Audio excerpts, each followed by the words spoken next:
Yeah, I'd like to thank all the first responders, the nurses, the patients, all the people that are working right now when other people's aren't. I know that they're busy right now, people in the hospital and they're under siege, and I just want to say thank you. And those are things that don't go unnoticed. I know you guys do a lot of thankless jobs, and we're very grateful for you guys. And I just wanted to say thank you for all those healthcare workers that are going to battle for us right now.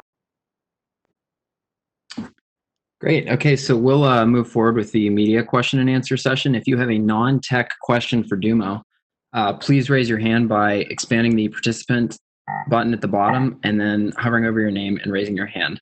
We'll start with Seth Rohrbaugh from the Tribune Review. Hi, Brian. Appreciate your time, and I hope you and your family are doing well under the circumstances. I just wanted to ask you about being a defensive defenseman. There's an idea, or at least there was a classic idea that when you play defense as a defenseman, you block shots, you hit, you maybe clutch and grab back in the old days. You can't really do that now. Like, what does being a defensive defenseman in 2020? Like, how would you explain that? Yeah, I mean, I wouldn't say it's single-minded. I wouldn't say that I consider myself just a defensive defenseman. I mean, I like to jump up in the rush too and try to create offense, but I just say uh, I'm more timely in the defensive zone, and I don't take as many chances, or I'm not as high risk as other players are offensively. I mean, I try not to have any cheat in my game and try to uh, take pride in my defensive coverage and my responsibilities. And I know it can help out our team, especially if I'm out there with Sid's line, Gino's line, any of our lines that. It does us no good spending a lot of time in a defensive zone. So the quicker I can be on breakouts or getting the puck up on the rush or anything like that involves defensively, but also helps our team generate some offense. Next, we'll go to Mike DeFabo from the Post-Gazette.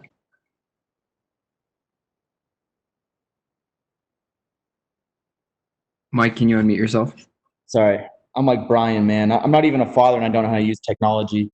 I guess my question for you, Brian, is you welcomed a baby into this world in November, and then obviously you had the injury, and now this pause. Has some of this unfortunate situation with the injury and then the pause given you any more of an opportunity to spend some time at home and enjoy the new baby? Yeah, I mean, talking with a lot of the players and stuff like that, and other fathers on the team. I mean, it's very rare for parents to be able to spend this amount of time with their kids, and I'm very fortunate where it was very unlucky where I had my injury, and obviously I wish I could have played every game that I missed, but I mean in that time I was able to spend a lot of time at home with Braden and just see him develop. He turned 6 months the other day, so it was pretty cool to not miss much of his life so far, and especially early on in his life. This is where a lot of his development happens, both mentally and him developing trust in his parents. So I'm very fortunate. I've been able to spend a lot of time with him, and I haven't been taking any minute for granted because I know when the season does start that it's our duty to go back, play games, and whether we travel or anything like that, that's our responsibility. But in the meantime, I've been really cherishing my time with my wife and my son, and definitely taking advantage of all the opportunities and just trying to be around him as much as I can. Wes Crosby with NHL.com.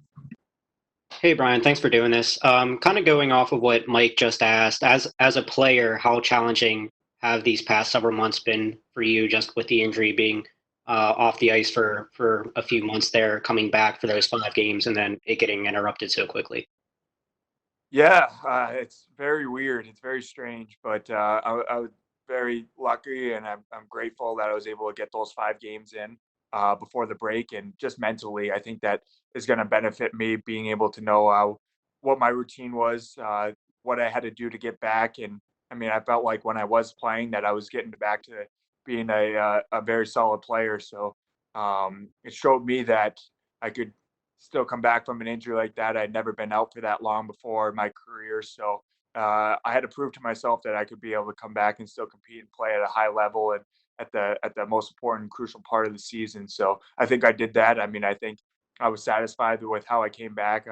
I was very lucky to have amazing people working with me in Pittsburgh. I mean, the staff and the medical staff, the trainers, everyone is excellent. So I was very fortunate in that. And I mean, I think it kind of helps mentally too, at this point where I wasn't on skates for about 3 months there. So it's sort of similar to what's going on right now, except I'm not nursing injuries. So I at least proved to myself that I could not skate for 3 months and still come back and play. I mean, obviously, I don't want that to ever happen or have to be in that scenario, but it definitely does help, and it helps mentally that I've come back from that before, and we're kind of going through a similar thing right now.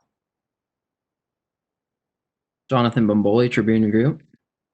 Hey, Dumo, you're a father now.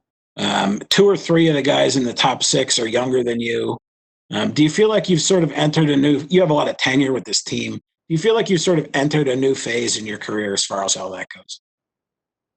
I don't know. I still try to be the same person as I was when I was coming in. I mean, I try to be the best teammate I can, and whether they're young or old, I try to be the same no matter who they are. And we have a great group of balanced with older guys and younger guys. And I mean, age wise, I am in the middle, but I still feel young, and it's still fun going to the rink every day, and definitely having some guys that are younger than you. Obviously, you try to talk with them as much as you can, and just be a great teammate to them because they're looking at you for guidance and for leadership. So just try to just try to be yourself, and that's what I've done. And it's been fun getting to know some new teammates now. But I mean, all of us are looking forward to trying to create something special. And I think at the time where you become really a team is through these playoff hunt and through playoff races. So hopefully we can get something going and try to get back as a group and as a team. We'll go back to Seth Rohrbaugh from the Tribune Review. Brian, you're probably never going to be a guy that puts up like 15 goals and 50 points a season. Do you ever look at any sort of advanced numbers or metrics in terms of how you gauge your play or how you play defense? I mean, is there anything like a number or anything like that you can look at and say, hey, I had a good game here defensively? Yeah, I'm pretty honest with myself, and I know if I played a good game or a bad game. I don't really have to look at points or stats or anything like that. I can know, and I have pretty good memory of shift by shift about what happened and if I got beat or I missed a chance or anything like that. So I mentally know if I've played a good game or a bad game, and I think that's important to be honest with yourself because that's the only way that you can get better, at least in my game. And um, I know some people might base it off points, but that's not me. I mean, I'd rather win the game than get a point any day, and that's kind of what I take pride in. And it's a lot more fun winning the game than getting a point. So for me, but I mean, I wouldn't say I gauge it on necessarily anything, but I know mentally and after watching the game, and I like to watch my shifts after too, and I can usually tell what kind of game I had, and usually if we win or we lose, that plays a part in it too. I say that's the biggest stat for me. Go to Mike DeFabo from the Post-Gazette.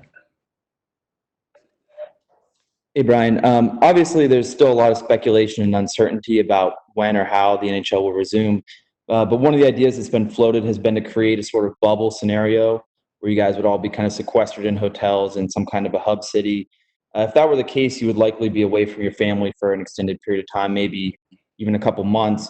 As somebody with a young family, what would be your thoughts on something like that, a scenario where you guys would have to go and be away from your family for a couple months at a time? Yeah, I mean that's obviously a lot of scenarios are being played out, and that's why I'm not taking anything for granted right now. Being home with my family, and I'm enjoying every moment of it.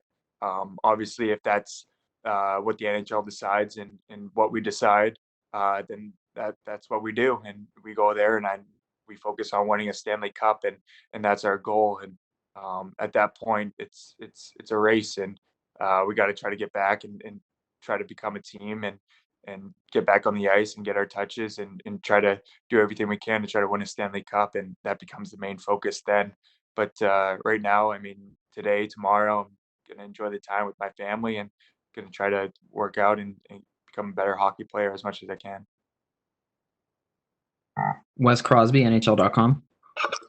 Hey, Brian, along those lines, what you just said at the end there, what are you doing to be prepared in case this thing does start back up?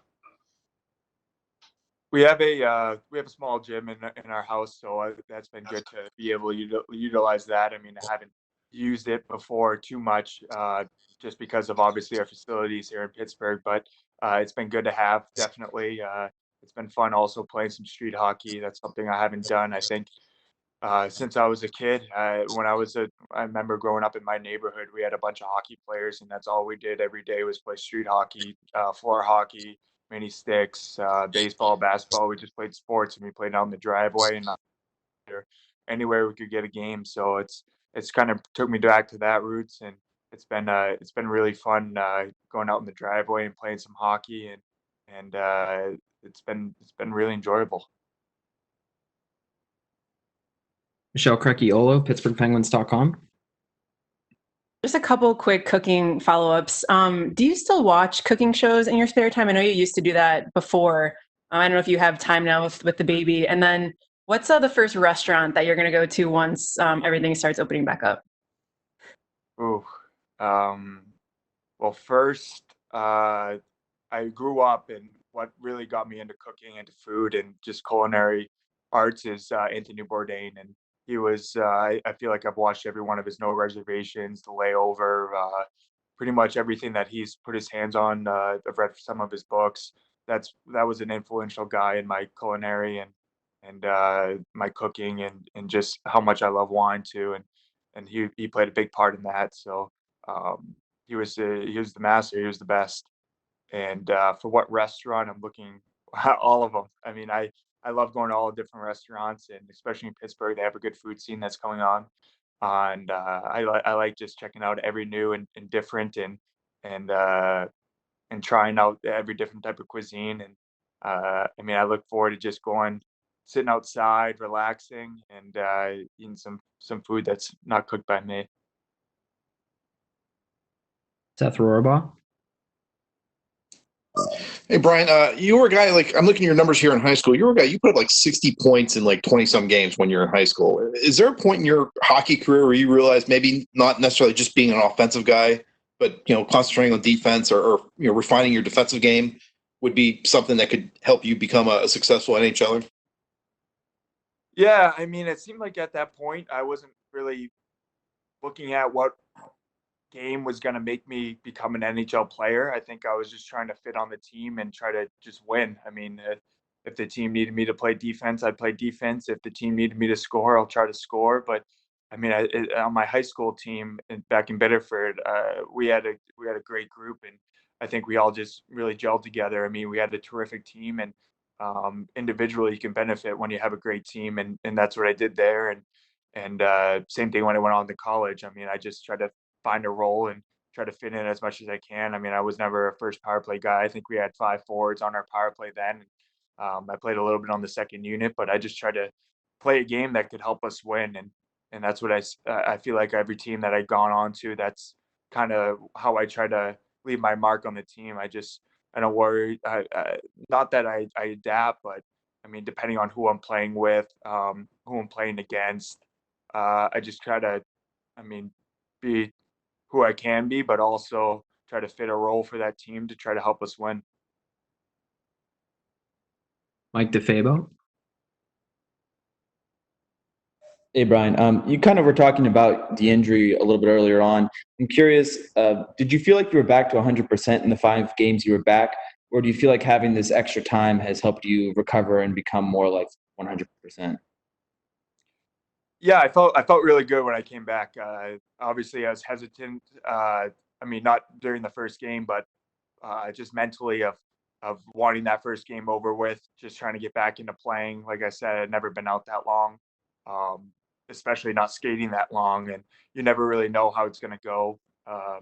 But I felt great. The injury healed. The training staff were phenomenal with me, and yeah, I was very grateful for that. I felt really good, but obviously mentally, it's still not there. I would obviously like to play more games than that, but I'm just looking back at it now. I'm glad I was able to play at least 5 games and really solidify myself and tell myself that I can play at a high level and come back quickly. We'll take a couple more questions here before we move on to the pre-submitted questions. Wes Crosby. Hey, Brian. Where did you feel as a team your game was at right before the pause happened? Obviously, the guys had that rough patch in late February, and then you guys won 3 of 5 to start March. So did you feel like you were getting it together there right before the pause? Yeah, definitely. I really felt that, and you can see in that New Jersey game. I mean, that's a team that we've struggled against, especially again in New Jersey. I mean, they're a team that makes you work for everything. They play an honest game, and they were beating some really good teams. You could see the way that we played, and we all really played together. We all believed, and we were really celebrating the little things, the block shots, just even breakouts or chipping the puck out, and I feel like we were really coming together. I mean, obviously through adversity, you can go either way. We weren't getting the bounces. Teams are playing us hard. We had a long road trips.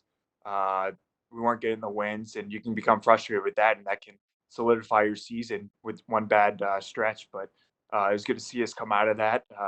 I really felt like that would have made us stronger going through those ups and those downs, and that's something we hadn't gone through that whole year. So I mean, you can look at it both ways, and I thought coming out of that and being able to come back and join the team that we were going to be better off from it. Seth, do you have one more? Yes, please. Hey, Brian, just last question about the defenseman thing. Who would you look, if you looked around the league, who would you say are some of the better defensive defensemen? Not necessarily guys that win the Norris Trophy or go to the All-Star game, but guys that are, the first over the boards for the PK, or the guys that get the matchups against the 40 goal scorers. Who are guys you look at in that kind of vein? Yeah, I mean, I know Ryan McDonough. He's a very good, really reliable player defensively. Same with Jacob Slavin for Carolina. Those are two guys that we played against a lot, and those are two guys that are good both ends of the ice. Very good, reliable, and playing honest games. So, I mean, those are two guys I'd say that jump out right away to me. So, if the league were to go directly to the playoffs when it returns, would a veteran team like the Penguins be better prepared than some others to go directly from an extended shutdown to high-stake games? Why or why not? Yeah, I mean, I think it'd benefit us. Obviously, everyone's right now in the same scenario where no one's practicing a team, no one has an upper hand right now, and um, I mean, this is kind of unprecedented where we jump right into a playoff race. So it's hard to say if any team has an edge or anything like that. But obviously, with our playoff success in the past and some of the guys that we have on our team, and we know as a group the type of individuals we have as a team. So we know that everyone right now is doing everything they can to put their best foot forward, and when we do come back, that they're going to be ready to go, and we have a very